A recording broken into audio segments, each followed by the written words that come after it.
Currently, all fiat-backed stablecoins are pegged to the US dollar, but non-US dollar stablecoins have been gaining prominence.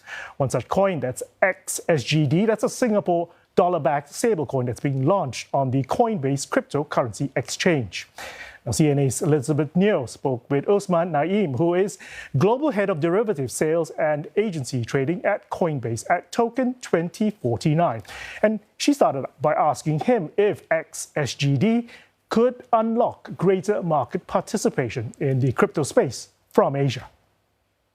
Singapore, in particular, is very forthcoming with crypto, from retail and institutions, and obviously a lot of that is to do with the regulator MAS being really engaged with corporates like us, and as a result, we're seeing a lot of crypto adoption in the space, from retail to institutions for whether it be for investment or whether it be for cross-border payments or settlement or just simple transactions.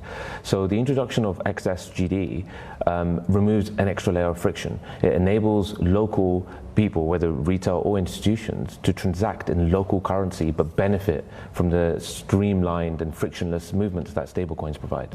So when we talk about stablecoins, the first thing that comes to mind is that it's a US dollar pegged digital asset, right? Do you think the current environment is right for more non-USD stablecoins to come online? And if so, which currencies are you looking at? Yeah, so I think, look, the fact that the USD stablecoin market is the biggest makes sense, given that the dollar is the settlement currency of the world. But as we progress and as crypto becomes more than just a trading asset and the technology becomes more of or integrated more into society and more into industries localized to these countries, I think it becomes increasingly more important to have localized stablecoins. So in the UK to have sterling, and in Singapore to have SGD, and even in India to have an INR. It's important to have localized stablecoins that allow local fiat to be on-ramped into the crypto economy without having to do an FX in between as well. And that's the quickest way, in our opinion, to grow stablecoin transaction volume, especially when B2C businesses. Do you see it eroding the USD's dominance? Non-USD stablecoins?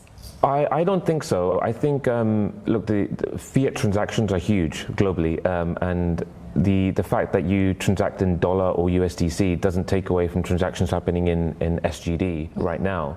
I just think that it enhances the ability to grow, and the fact that if you have SGD in XSGD, so it will be in stablecoin format, it's tradable and accessible 24/7 outside of banking hours, and it would just mean that if you did need to flip into USD, that can happen 24/7 rather than waiting for business hours. So in fact, I think having localized stablecoins will actually grow the USD stablecoin market, because it will grow the whole pie.